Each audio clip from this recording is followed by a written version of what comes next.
Boa noite, queridos alunos. Mais uma vez estamos aqui juntos, tá? Para discutirmos mais um tópico, para aprender um pouquinho da disciplina Jogos e Brincadeiras, tá certo?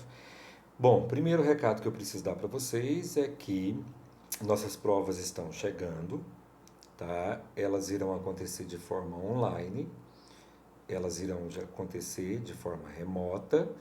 Então, vocês logo deverão ser comunicados sobre o calendário de provas, tá?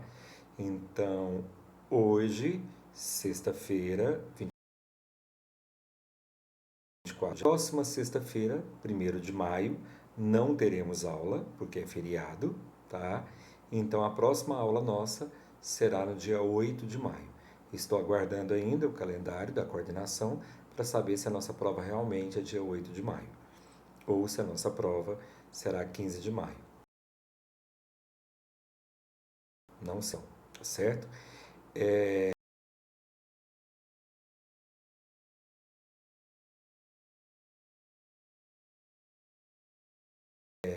Do Drive, das primeiras aulas, as aulas presenciais, e os slides também do Google Class da semana passada, tá?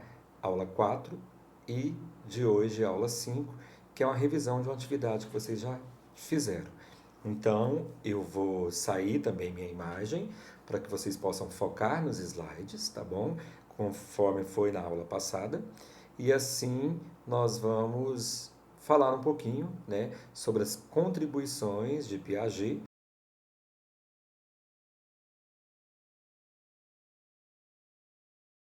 sobre brincadeiras, tá? Vocês já fizeram atividade 2 relativa a isso. Eu vou passar o gabarito da atividade 2 e vou discutir um pouquinho do que está lá na atividade 2 com vocês. Vamos falar um pouquinho sobre isso, tá bom? Então agora eu vou sair de cena, tá? No final eu volto para a gente conversar. E agora ficam os slides e eu vou explicando para vocês os slides, tá bom? Então,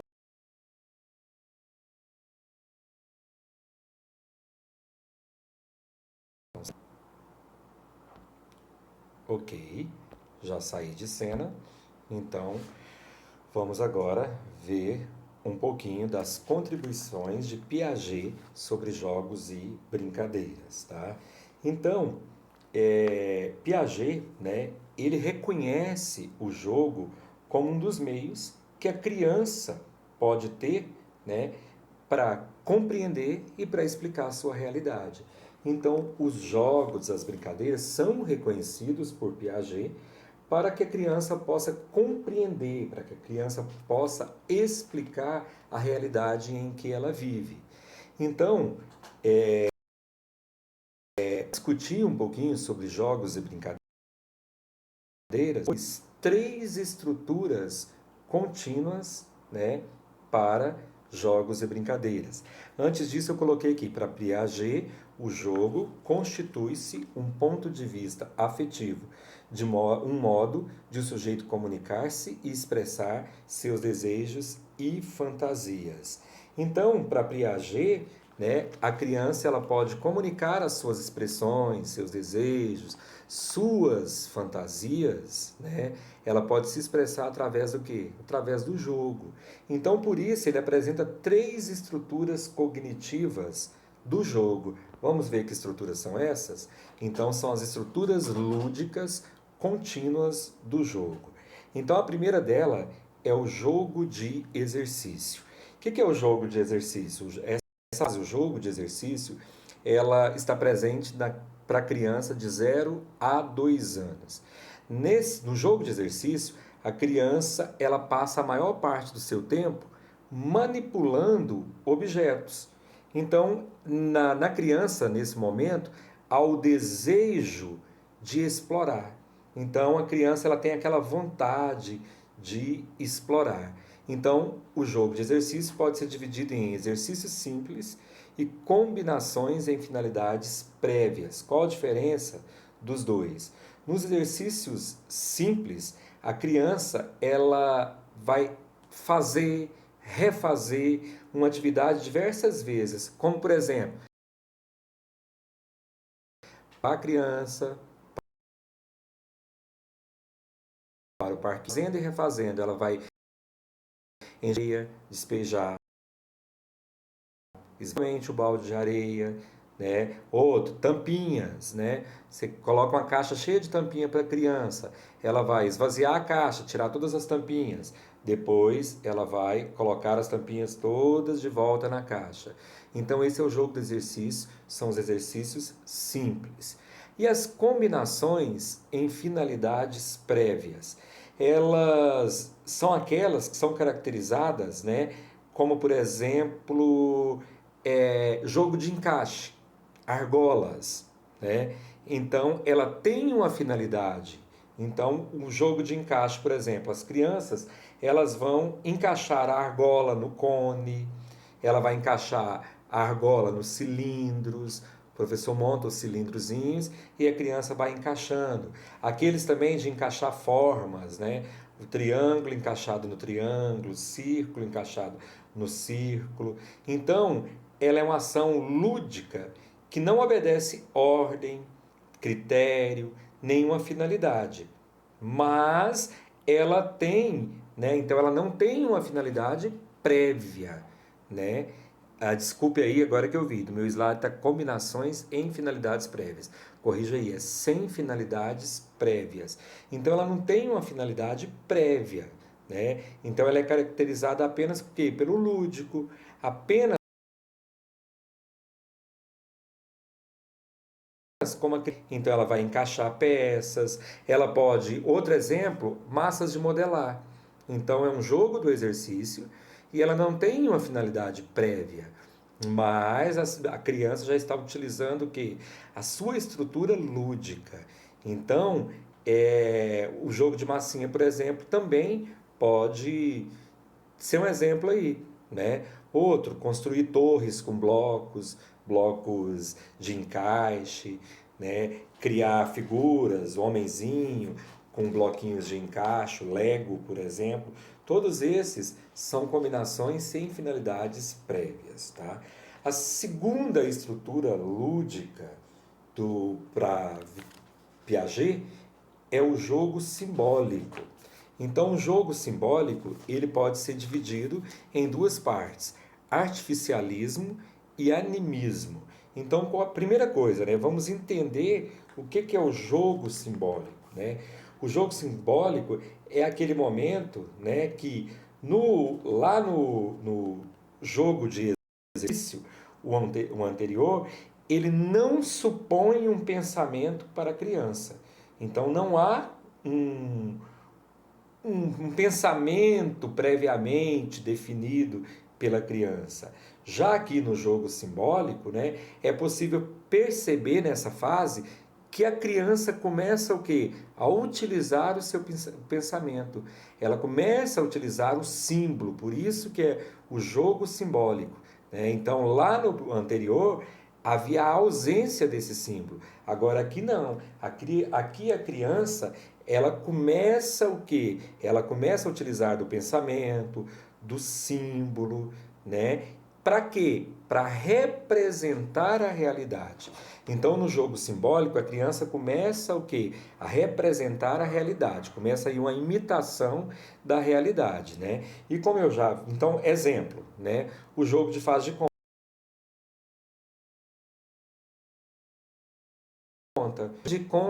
que então ele vai o que? Ele vai criar esse símbolo na sua cabeça, né? Faz de conta que essa caixa é um carro. Ele vai entrar na caixa e na cabeça dele ele vai estar dirigindo um carro. Aí há o que? Há um símbolo, né? Então é um jogo simbólico. Aí há um símbolo. Qual é o símbolo? O carro. O carro na cabeça dele, né? Ele criou a ideia, ele criou o símbolo de que aquela caixa é um carro, né? Outro exemplo, o cavalo feito com cabo de vassoura, né? Então, o aluno, a criança, ele vai montar no cabo de vassoura e ele vai cavalgar. Então, ele está criando um símbolo ali. Qual o símbolo, né? Ele está criando na cabeça dele que aquilo ali é um cavalo. Ou seja, ela faz de conta, né? Outro exemplo muito comum, né? O avião, na sala de aula, brincar com a criança, pega o lápis e vai brincar, passeando, né, no ar com o lápis. E na cabeça da criança, ela vai criar aquilo ali, né? que o lápis é um avião, né? E qual a diferença do artificialismo e o animismo, né? Ele leva a criança a acreditar em tudo que está ao seu redor. Então, ele acha que tudo aquilo ali que está ao seu redor foi criado pelas mãos do homem, né? Então, é o artificialismo. Ele, por exemplo, você pede para ele imaginar um bosque, uma montanha, né? Na cabeça dele ali, tudo aquilo ali foi criado o quê? Foi criada pelas mãos do homem, né? Então, montanha grande, montanha pequena, o homem quem definiu. Então, esse é o artificialismo. E já o animismo é aquele, né? Animismo, vem de animação. É aquele em que a criança, né? Ela vai dar vida a tudo que está em sua volta, aos brinquedos, a tudo que te pertence, aos seus objetos. Então, a criança vai dar vida a tudo, né? Então, por exemplo, a criança chora. E aí o professor pergunta: por que você está chorando? Na cabeça dela ela fala: o armário me bateu. Não, ela cria animação, por isso animismo. Ela cria animação em tudo que está em sua volta. Ela vai dar vida para tudo, né? Então, por exemplo, ela veste, né, uma roupa de super-homem, ela acredita fielmente naquele papel ali, né? Ela acredita fielmente que é o super-homem que tem todos os seus poderes, né? Então, isso aí é o pensamento infantil presente nos jogos. Então, né, nessa parte do jogo simbólico, vai então o símbolo começa a estar presente, né? Então ele inclui um conjunto de elementos sensório-motores, né? Então toda a parte sensório-motor da criança está presente nessa fase aí do jogo simbólico, né? Então a criança vai começar o quê? A dar vida, fazer representações em sua mente, tá? E por último, né, a terceira estrutura lúdica para Piaget é o jogo de regras, né? Então, o que seria, né, o jogo de regras presente no desenvolvimento infantil? Então, essa definição de jogo de regra apresentada por Piaget é possível assim, regras no jogo. Só que essas regras, ela ocorrem de acordo com o quê? Com a coordenação do professor. Ou seja, há uma mediação do professor. O aluno vai agir diante de determinadas regras. Então, o professor que vai impor regras para que ele possa participar da brincadeira, para participar, né, dos jogos, né? Então é o professor que vai criar essas regras, né? Então por isso, né, nesse jogo de regra, tem duas características. O que? Construção da moral. Então, através das valores, né, construir valores morais, étnicos. Por quê? Porque ele tem que seguir regras, né? O aluno tem que ter consciência do porquê das regras e ter consciência que ele tem que obedecer essas regras, né?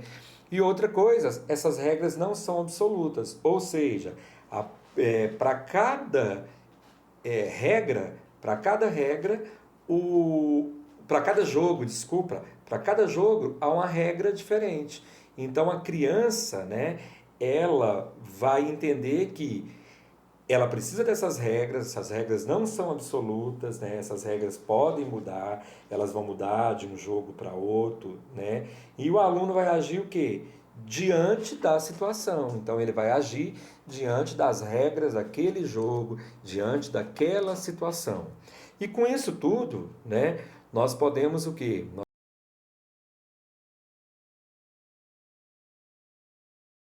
Nós podemos o professor diante das estruturas lógicas contínuas do jogo. Qual que é o papel do professor? É o papel de mediador, fazer a mediação entre, olha aí a setinha, o brincar e o aprender. O aprender e o brincar. Então é um ciclo, né? O professor vai fazer essa mediação, né?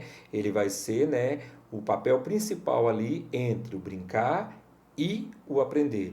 Ele é responsável para construir essa relação entre a brincadeira e a aprendizagem, né? O brincar e o aprender da criança, né? Então, é necessário, né, levar a criança a entender isso aí, né, a explorar, né, essa ideia aí de que ela pode brincar aprendendo, né? Ela, lógico, ela vai criar o universo lúdico, as vivências todas, né, do mundo que ela vive, do mundo real, né, com as suas vivências do mundo imaginário. Então, é papel do professor, né, fazer isso aí, ou seja, ele vai preparar a criança para a competição sadia, desenvolvendo o respeito para com o adversário. Então, quando a gente fala em jogo de regras, né, é papel do professor preparar a criança para essa competição, uma competição sadia, né? E óbvio que respeitando o seu adversário, né? Então o professor tem que oferecer, né, as escolhas certas para o aluno, as opções, né? Então, e além disso, né, nós já tínhamos falado na aula passada, né, dá liberdade também para que a criança possa criar suas próprias brincadeiras. Lembra que na aula passada nós falamos, né, a criança, ela precisa também criar suas próprias brincadeiras. Então, o professor, no seu planejamento, ele deve, né, ele vai promover essa experiência lúdica para a criança, para os seus alunos, né? Só que ao mesmo tempo, ele tem que dar oportunidade para a criança construir, né, o seu conhecimento, construir as suas habilidades, né, através da brincadeira, através do jogo, né? Então, no currículo da educação infantil dos anos iniciais, né, é preciso que há essa organização do professor, levando em consideração, né, a importância disso aí para a criança, tá? Então, nós vimos aí um pouquinho de Piaget, nós vamos ver agora um pouquinho, tá, das contribuições de Vygotsky sobre os jogos e brincadeiras, né? Então vamos ver um pouquinho, né, como que Vygotsky ele vê jogos e brincadeiras. Mas para isso, né, é preciso que a gente conheça um pouquinho primeiro, relembre, vocês, não sei se vocês tiveram a disciplina psicologia da educação, psicologia da aprendizagem, nós vamos antes estágio de desenvolvimento infantil segundo Vygotsky. Mas antes disso eu coloquei aqui para vocês, olha só, ao brincar, a criança assume papéis e aceita regras próprias da brincadeira, executando imaginariamente tarefas para as quais ainda não está apta ou não sente como agradáveis na realidade. Então, a criança ela vai assumir papéis. Assim como Piaget fala sobre regras, Vygotsky também fala que a criança ela deve, né, ela vai aceitar regras próprias da brincadeira, do jogo, né? E vai executar essas tarefas, executar essas brincadeiras, né? No imaginário também. Então há um imaginário por trás disso, né? Então é por isso, né, que o professor tem que estar sempre ligado, sempre alerta para isso aí. Essas tarefas aptas ou não, né, para ser agradável para a sua realidade. Ou seja, está de acordo com a realidade da criança? Está de acordo com a idade da criança? Então, por isso que Vygotsky, ele, né, traça os estágios do desenvolvimento psíquico, né, da infantil, os estágios de desenvolvimento psíquico da criança. Então, o primeiro deles é a comunicação emocional do bebê, né? Então, nesse estágio, né, do desenvolvimento psíquico da infantil, da criança, né, ele vai desde os primeiros anos de vida, né, até mais ou menos por volta de 1 ano de idade, né? Então, aqui está presente, né, principalmente o que? A comunicação emocional do bebê.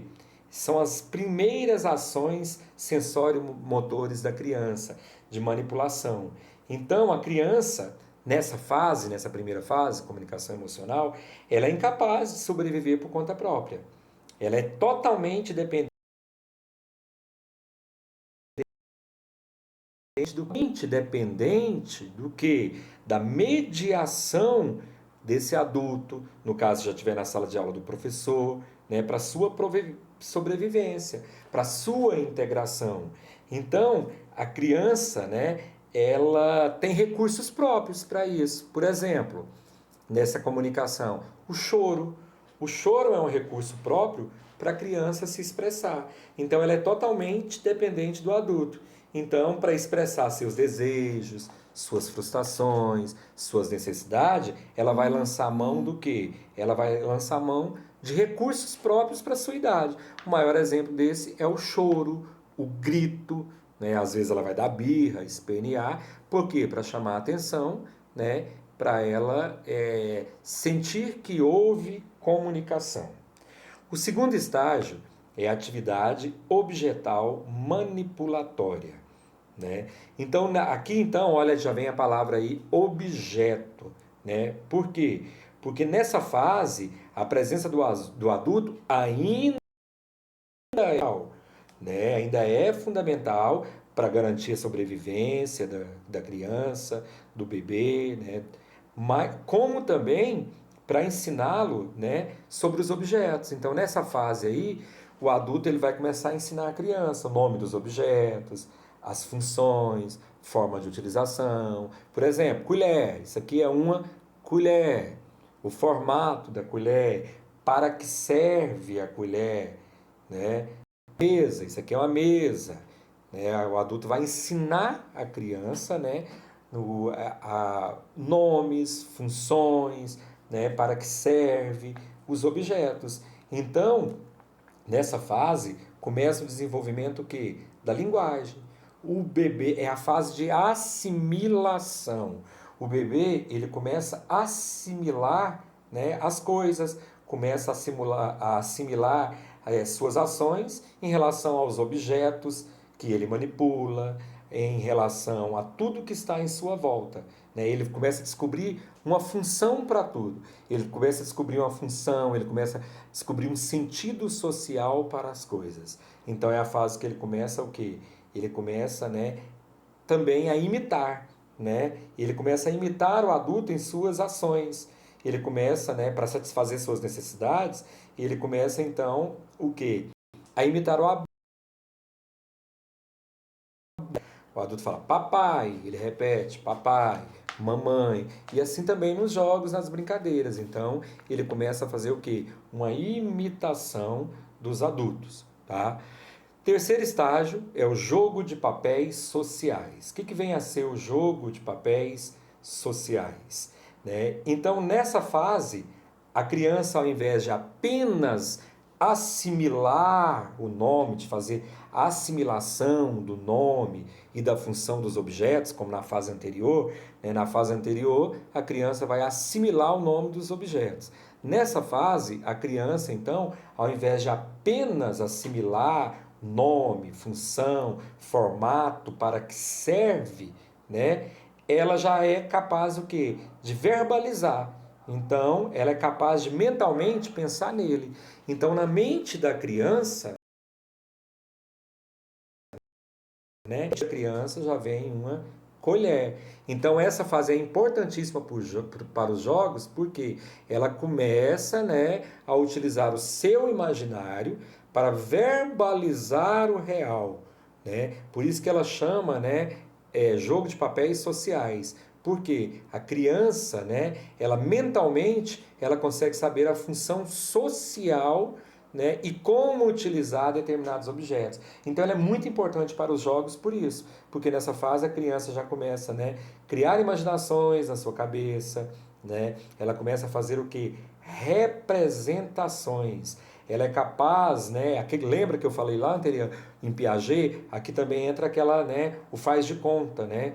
Então a criança ela começa a criar na sua cabeça o faz de conta, né? Por exemplo, ela faz de conta que está dirigindo um carro, ela faz de conta que está pilotando um avião, ela faz de conta que está cavalgando, né, num pedaço, num cabo de vassoura, ela faz de conta que está cavalgando num cavalo. Então essa fase ela é muito importante por isso, porque a criança ela vê esse papel social. Então ela não só assimila, ela é capaz de mentalmente pensar na função daquilo. Então você fala, pega um lápis, né? Igual aqui, eu vou pegar um lápis, aí a criança pensa, um avião, né?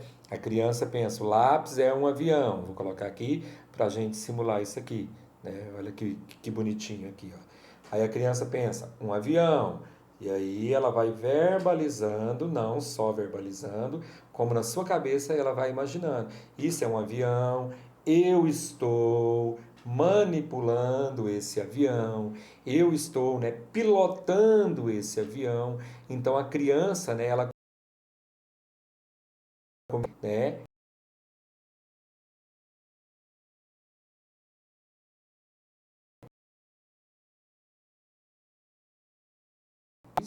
opa, voltando aqui, ok. Então, peraí que eu fui um para frente. Isso. Então, esse é o jogo de papéis sociais. Atividade de estudo, é a quarta, né, o quarto estágio do desenvolvimento, é a atividade de estudo. Então, nesse período, a criança ela vai fugir do círculo familiar, do círculo social. Por quê? Ela passa a pertencer a um novo círculo social. Que círculo social é esse? A escola. Então, a criança ela começa agora, né, viver com outras pessoas. Ela começa, né, é quando ela já está ali, ó, ela vai passar para a pré-escola, né? Então os relacionamentos com professores, com outros amigos, né, vai dar um novo estágio para a criança, vai trazer para ela uma nova fase. Então a escola, ela vai impor novos propósitos. A escola vai impor novas tarefas para a criança realizar. Então a criança nessa fase aí, ela tem deveres para cumprir. Então a partir desse momento, né, vai alterar a relação com a criança e com o adulto, né? Vai haver assim, a comunicação vai ter um novo sentido. Porque a criança, né, ela já vai estar na escola, ela então ali, ó, tem um ensino escolar que passa a ter uma função na vida da criança. Então, com isso vai promover na criança a capacidade de quê? De reflexão, a capacidade de análise, de pensamento crítico. Então muda ali totalmente para a criança, né? Então os jogos aí, ele entram com novas funções, né? Ele tem uma função mais para o lado do pensamento crítico, do pensamento de consciência, onde vai promover capacidades da criança. Tá? E o último estágio, para Vygotsky, é a comunicação íntima pessoal ou também profissional, né? Atividade profissional. Então, isso já está lá na adolescência. Então, surge uma nova atividade essa comunicação íntima pessoal. Nesse estágio, o adolescente ele já está totalmente crítico, né? Então ele tem exigências próprias e essas suas exigências, né? Nessa fase aí, a criança se sente em pé de igualdade com o adulto. Ela se sente, né? Desculpa, estou falando demais aqui. A criança se sente, né? De igual para igual com o adulto. Isso aí, né? Ela tem um posicionamento pessoal, né? Em relação à realidade. Então aí entra essa fase onde o adolescente, né? Ela passa por um avanço intelectual, né? Onde há uma transformação dos seus pensamentos, dos seus interesses, dos seus desejos. Então há totalmente aí, né? Como a gente diria, né? Essa formação ela se completa, tá certo? Então essa fase aí é aquela fase da adolescência mesmo, onde a criança sente de igual para igual com os adultos, tá certo? Então, pessoal, o que nós podemos ver com tudo isso aí, com esses estágios de desenvolvimento, né? Propostos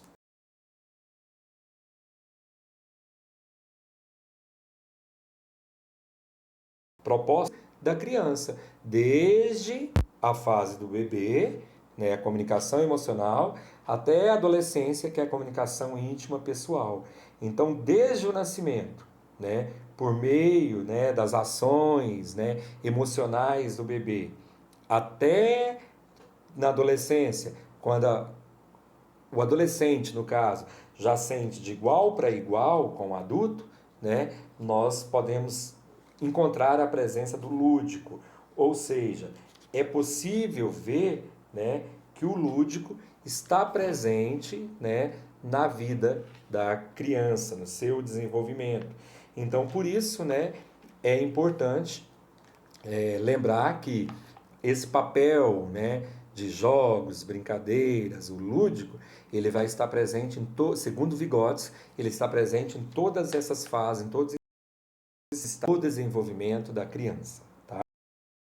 E Vygotsky também propõe formas de relação entre a fantasia e a realidade. Então, vamos ver como que Vygotsky, né, como ele propõe, né, essas relação entre fantasia, né, que são os jogos, as brincadeiras, e a realidade do aluno.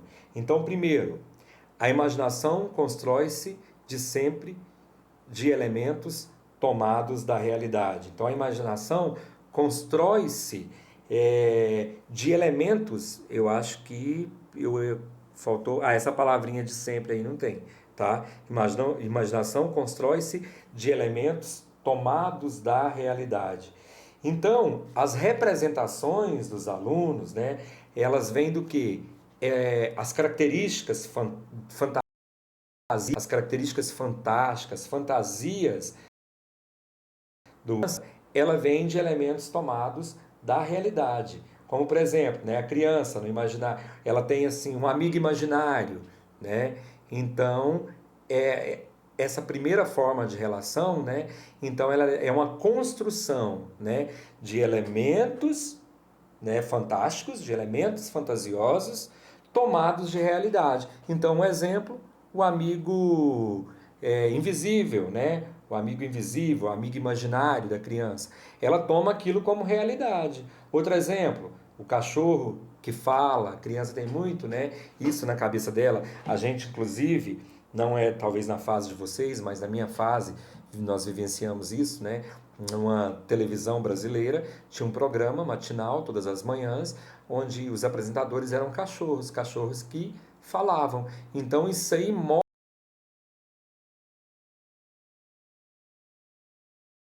o cachorro que fala, né? Que é a imaginação, a fantasia, o cachorro que fala, mas ele é tomado de elementos da realidade, a fala.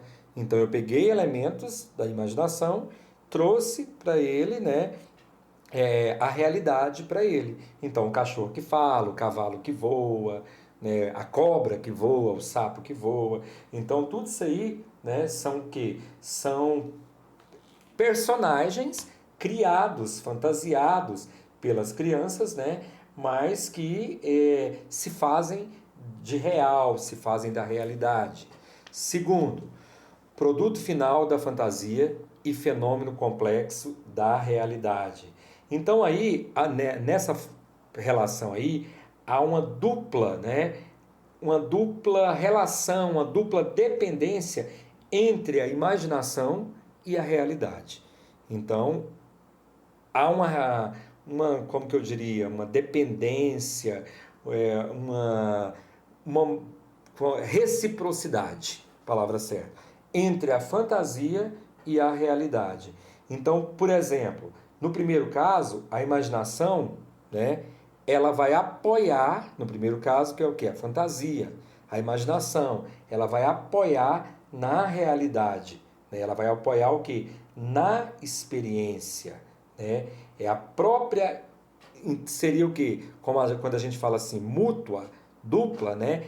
A fantasia apoia na realidade. A realidade apoia na fantasia. Há o que? Há uma mediação.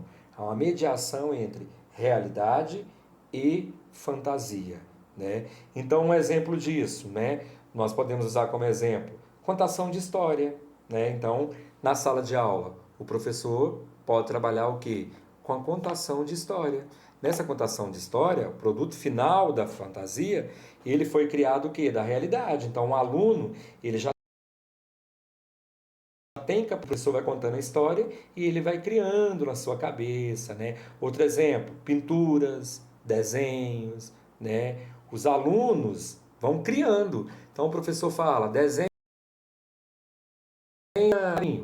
E aí então ele vai puxar lá da realidade, ele vai puxar lá do seu sexo real, né, a sua imagem que ele tem, e vai criar a sua fantasia ali, que é o desenho do pássaro, né? Então, e outra coisa, representação de personagens.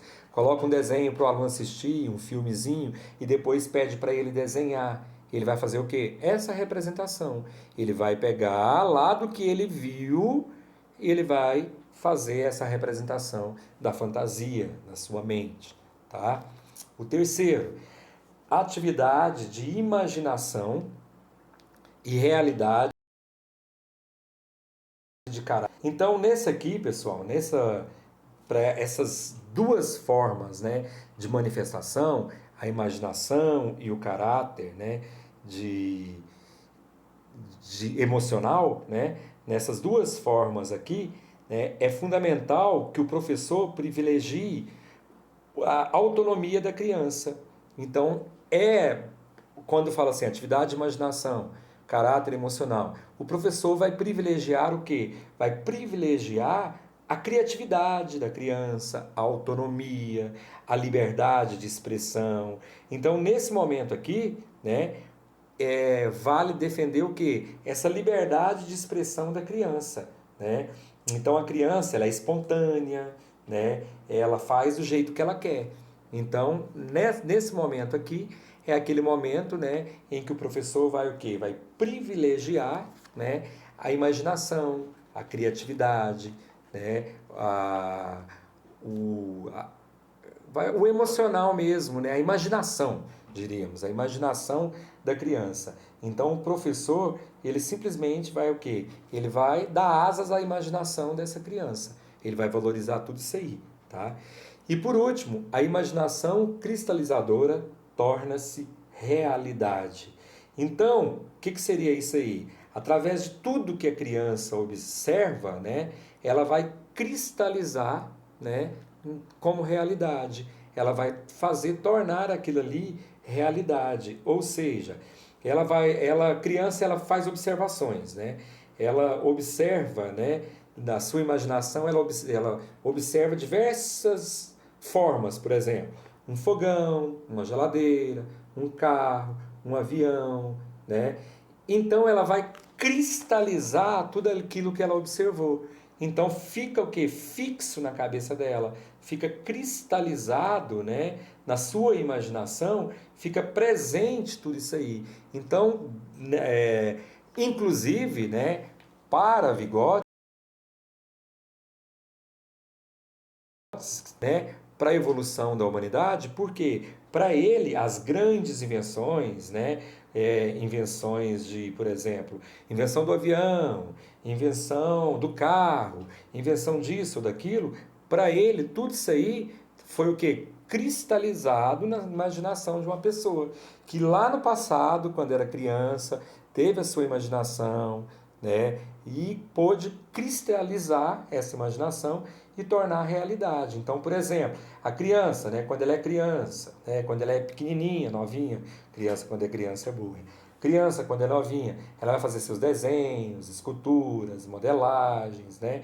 Então, lá na frente, né, quando ela tornar adulto, ela vai o quê? Materializar essa imaginação.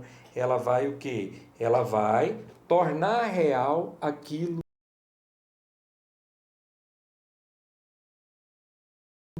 o que ela imaginou, fazendo que torna realidade, tá certo? Então, isso aí foi para vocês verem um pouquinho, tá? Da, né, as implicações, a importância, né, de Vygotsky e de Piaget, né, para jogos e brincadeiras. Então, faz necessário, né, entender, né, o que cada um pensava, o que Piaget pensou, o que Vygotsky pensou, né? Então deu para a gente ver aí que, né, nesse faz de conta, ou seja, na imaginação, tanto Piaget Como Vygotsky, né, nas brincadeiras,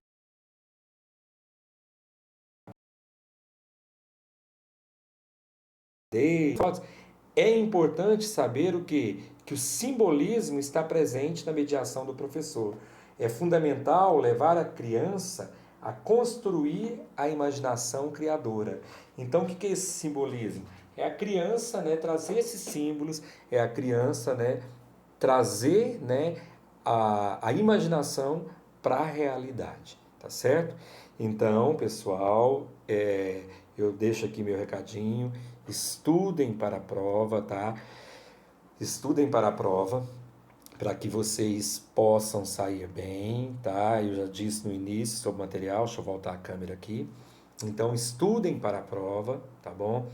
E, né, está... Eu queria participação aqui nessa aula, né? Vocês também indo, né?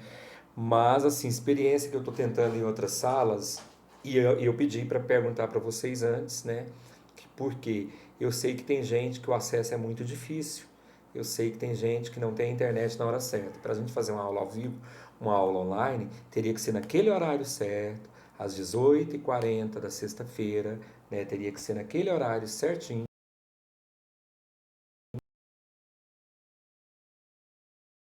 Tá difícil.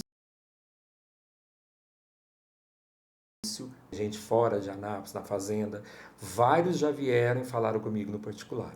E eu acho que outra vantagem. Então eu fiz uma enquetezinha, pedi a representante para perguntar para vocês se queria ao vivo, se queria que gravasse, né? Então por isso eu gravei aqui hoje, tá? E porque ela preferiu que gravasse, e eu acho que a vantagem da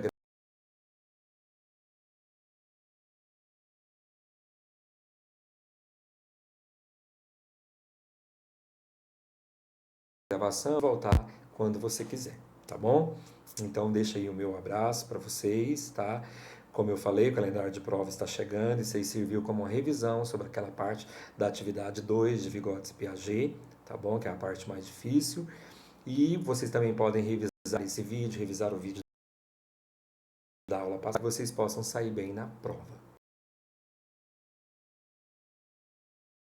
Deus, lembrando que você vem não tem aula, que é feriado.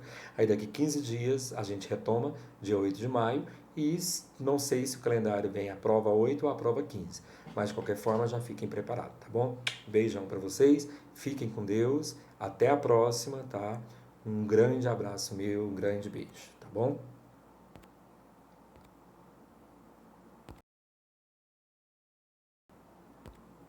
Eita.